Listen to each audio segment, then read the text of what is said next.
संविधान के साथ खिलवाड़ हो रहा है, लोकतंत्र के साथ खिलवाड़ हो रहा है। अगर इससे लोगों को तकलीफ महसूस होती है तो मैं ये समझता हूँ कि उस दिन मैं तन्हा जेल नहीं जाऊंगा, उस दिन मेरे साथ तमाम लोग जेल जाएंगे। मुस्लिम दुश्मनी में इतने गर्क मत हो जाओ कि अपने देश को बर्बाद करने का काम करो। मुसलमानों के रहनुमा तौकीर रजा के खिलाफ षड्यंत्र रचने वाली बीजेपी की सारी कलई खुल गई है। उन्हें जेल भेजने की तैयारी में लगे प्रशासन को पहले हाईकोर्ट से झटका दिया गया, तो अब खुद तौकीर रजा ने खुलेआम शेरों की तरह बरेली आकर ऐसी दहाड़ लगाई जिसने प्रशासन के भी साफ तौर पर पसीने छुड़ाकर रख दिए हैं। एक और चुनाव से पहले बीजेपी नेता मुसलमानों के कद्दावर नेता को जेल भेजने की पूरी तैयारी में लगे हुए हैं, तो वहीं दूसरी ओर लोकतंत्र पर विश्वास रखने वाले मौलाना तौकीर रजा ने खुद प्रेस कॉन्फ्रेंस करके सरकार की सारी कलई को खोलकर रख दिया है, जिसके बारे में आपको एक एक जानकारी पूरे सिलसिलेवार तरीके से देते हैं। लेकिन उससे पहले दोस्तों एक छोटी सी अपील है कि इस वीडियो को अंत तक जरूर देखिएगा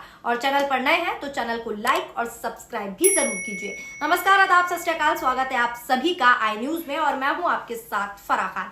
दोस्तों, इधर मौलाना तौकीर रजा को गिरफ्तार करने के लिए पुलिस की एक दो टीमें नहीं बल्कि कई टीमें लगी हुई हैं, तो उधर खुद शेरों की तरह आकर तौकीर रजा ने ऐसी दहाड़ लगाई और अपनी बात को मीडिया के सामने रखा जिससे भारतीय जनता पार्टी के होश उड़ गए हैं। साथ ही बीजेपी नेताओं की पोल भी दोस्तों मौलाना तौकीर रजा ने खुलकर रख दी है। उन्होंने प्रेस कॉन्फ्रेंस में बीजेपी नेता और जिला जज के गहरे रिश्ते को भी उजागर किया है। दैनिक भास्कर की खबर की माने तो आईएमसी प्रमुख और बरेली में 2010 के दंगों के मास्टरमाइंड मौलाना तौकीर रजा को 11 मार्च से बरेली पुलिस की 10 टीमें तलाश रही हैं, लेकिन उनका सुराग नहीं लगा पाई।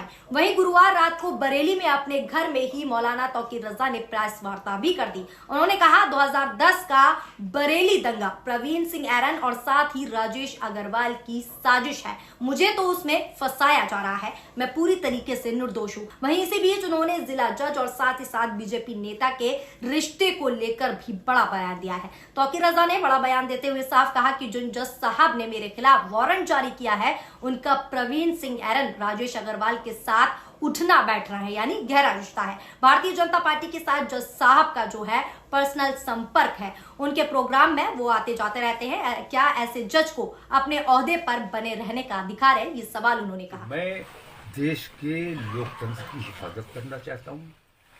हमारे मुल्क की जमहूरियत कायम रहनी चाहिए। हमारे मुल्क के संविधान को जो ये लोग बदलने की कोशिश कर रहे हैं उस संविधान से छेड़छाड़ नहीं होनी चाहिए। मैं कह रहा हूं कि कार्यपालिका पूरी तरह सरकार के कंट्रोल में है, सरकार पूरी तरह देश के खिलाफ काम कर रही है, कार्यपालिका उसके कंट्रोल में है, पत्रकारिता उसके कंट्रोल में है। एक न्यायपालिका हमारे आखिरी उम्मीद, लोकतंत्र का आखिरी किला है न्यायपालिका। इसमें भी मैं देखता हूं कि कुछ जजेस को शौक हो गया राजनीति का, इस्तीफा देंगे, चुनाव लड़ेंगे। और हमने भारतीय जनता पार्टी, साफ जाहिर है कि उसने भारतीय जनता पार्टी की कितनी मदद की अपने ओहदे पर रहते हुए, उसके बदले में वो भारतीय जनता पार्टी का टिकट चाहता है। वो गवर्नर जिसने बाबरी मस्जिद का फैसला किया, अगर वो बेईमान नहीं था, उसकी नीयत खराब नहीं थी, उसे गवर्नरी बिल्कुल कबूल नहीं करनी चाहिए थी। उसे कहना चाहिए था कि मैंने अपने विवेक के आधार पे फैसला किया है, अपने विवेक से फैसला किया है, मैंने किसी लालच के लिए फैसला नहीं किया। लेकिन उसने गवर्नरी हासिल करने के लिए फैसला किया था, उसने राज्यसभा की सदस्यता हासिल करने के लिए फैसला किया था। मैं इन चीजों का, मैं माननीय सुप्रीम कोर्ट से बार बार ये मांग करता हूं कि ऐसे जजेस पे सुप्रीम कोर्ट को खास नजर रखनी चाहिए जो किसी पार्टी को खुश करने के लिए, राजनीतिक लाभ उठाने के लिए अपने ओहदे का गलत इस्तेमाल कर रहे हैं। यहां जितने फैसले हुए हैं, ऐसे कई जज हैं जो इस किस्म का काम कर रहे हैं।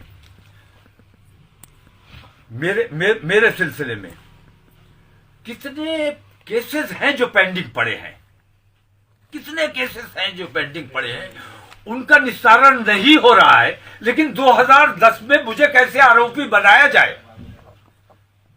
ना मेरे खिलाफ कोई एफआईआर है, ना मेरे खिलाफ कहीं से कोई रिपोर्ट आई है।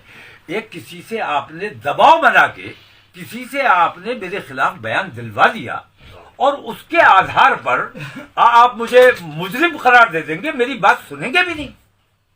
दूसरी बात यह कि मुझे समन करने से पहले मैं पहले समन पे आ जाता अगर मुझे खबर होती।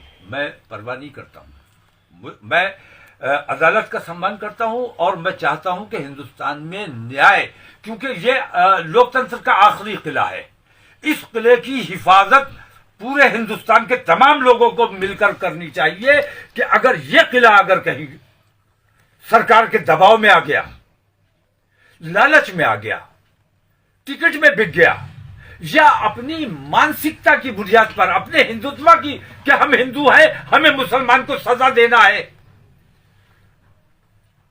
ये बेहद भयानक होगा हमारे देश के लिए। इसलिए मैं माननीय सुप्रीम कोर्ट से ये मदद चाहता हूं कि इस आखिरी किले की हिफाजत के लिए हमारी जो खिदमतों की जरूरत हो हम उसके लिए तैयार हैं, हमें उसकी हिफाजत करना चाहिए। तो न्यायपालिका की हिफाजत बेहद जरूरी है।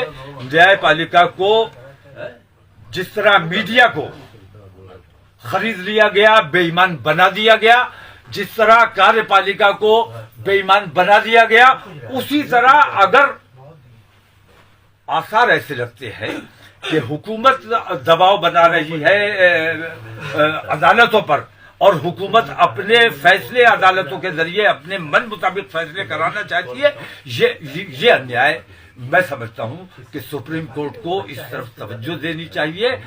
और हम तो अपने संविधान के लिए, अपने देश के लोकतंत्र के लिए काम कर रहे हैं और करते रहेंगे। हमें इस संविधान की हिफाजत की लड़ाई के लिए जो कुछ भी हमें कुर्बानी देना पड़ेगी हम दे देंगे। अगर हमारे जेल जाने से कहीं आपको लाभ होता है, मुझे चुनावों से हटाने के लिए, चुनावों से दूर रखने के लिए और मेरी जो कोशिश है उसको नाकाम करने के लिए ये सोची समझी साजिश के तहत किया गया है।